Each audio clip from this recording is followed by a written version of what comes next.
안녕하세요. 배창현 목사입니다. 여러분들은 다른 사람들에게 도움을 구하는 게 쉬운가요? 아니면 어려우신가요? 저는 개인적으로 남에게 뭔가를 부탁하는 게 참 어렵습니다. 그래도 교회 공동체에 필요한 것을 요청하는 것은요, 주의 이름으로 하니까 할만합니다. 그런데 개인적으로 도움을 부탁하는 것은 너무 어렵습니다. 그렇지만 저도 어쩔 수 없이 다른 사람들에게 도움을 구할 때가 있는데요.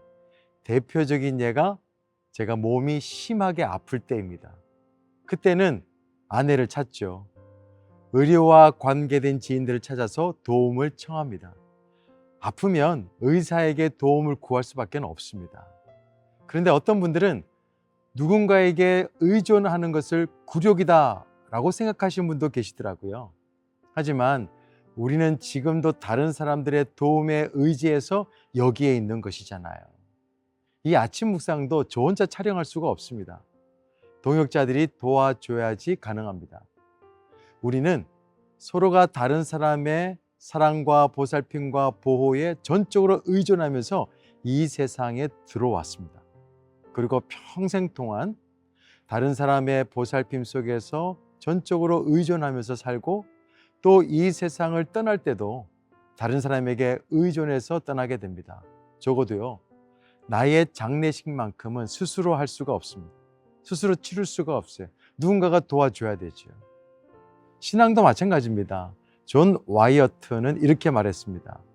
우리 인생을 향한 하나님의 계획은 우리가 의존하는 존재가 되는 것이다.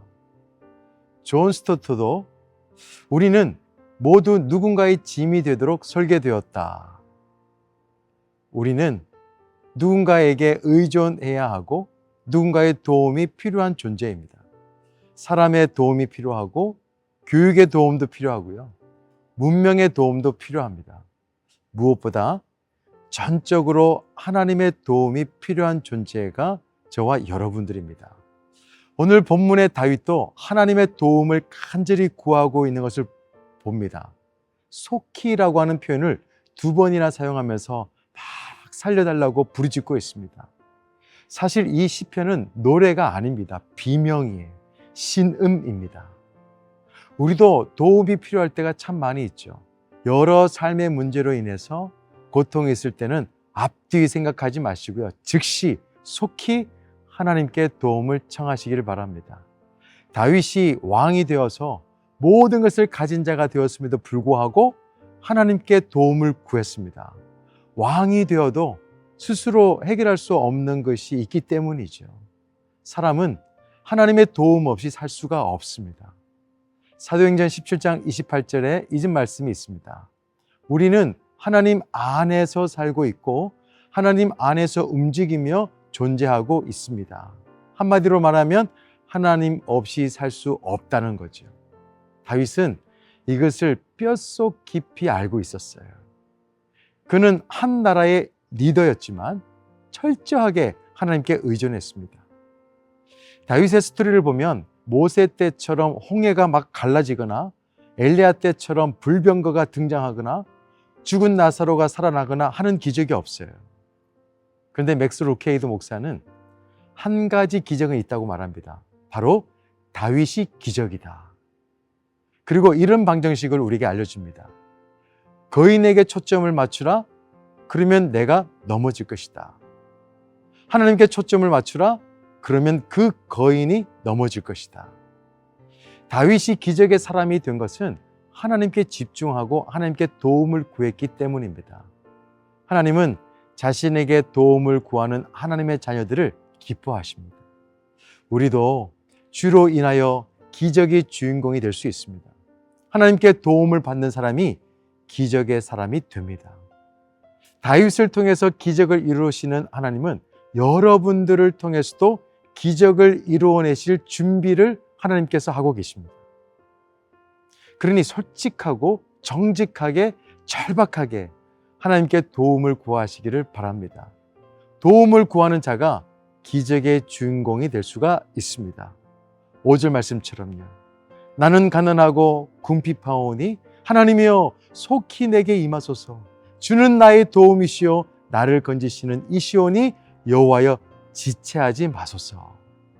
다윗에게는 지금까지 숱한 믿음의 경험에 의한 확신이 있었어요.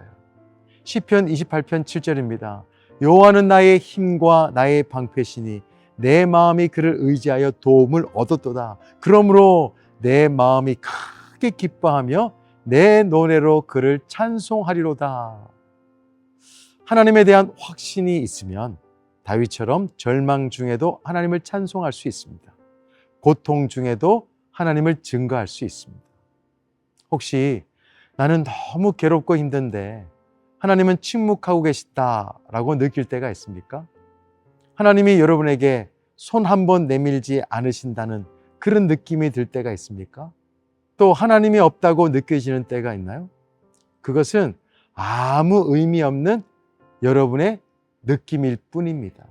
그냥 여러분의 느낌이에요.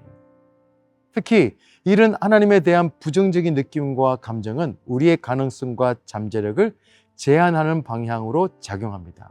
그러니까 여러분의 느낌에 여러분의 운명을 맡기지 마세요. 부정적인 느낌에 여러분의 인생을 걸지 마세요. 여러분의 팔자를 고치는 것은 예수를 믿는 믿음입니다.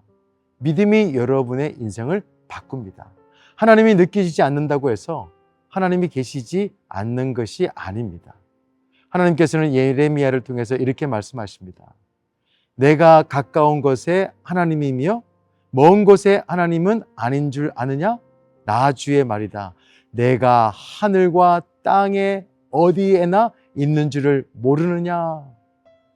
하나님은 어디든 계세요. 예수님께서도 말씀하십니다. 볼지어다 내가 세상 끝날까지 너희와 항상 함께 있겠다. 우리를 도우시고 도우실 수 있는 능력의 하나님께 구하세요. 우리와 가까이 있는 그 하나님께 간절하게 청하세요. 하나님께 도움을 구해서 기적의 사람이 되시기를 소망합니다. 철저히 세상이 아니라 하나님을 의지하세요. 세상의 도움을 구하지 마시고 하나님을 도움을 구해서 기적의 사람이 되시기를 바랍니다. 하나님, 저 도움이 필요합니다. 그러면 하나님께서 여러분을 도와주실 줄로 믿습니다. 그리고 여러분은 기적의 사람이 될 줄로 믿습니다. 기도하겠습니다. 하나님 아버지, 이 땅에 살면서 철저하게 하나님께 의존하게 하시고 하나님께 도움을 구해서 기적의 주인공이 될 수 있도록 인도하여 주옵소서. 예수 그리스도 이름으로 기도드립니다. 아멘. 하나님은 너를 지키시는 자 너의 우편에 그늘 되시니 낮의 해와 밤의 달도 너를 잊지 못하리.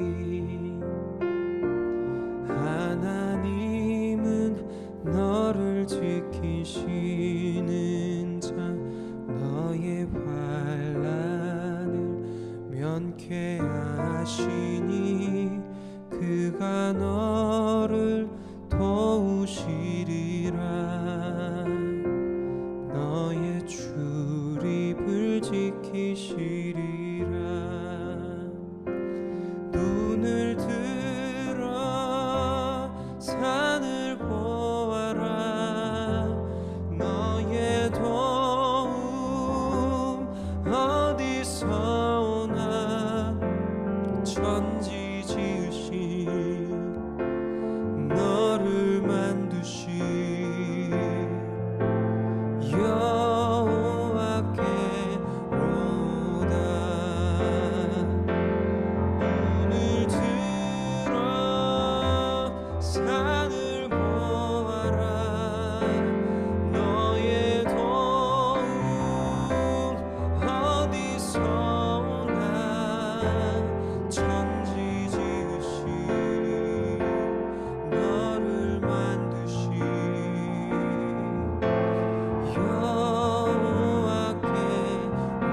여호와께로다.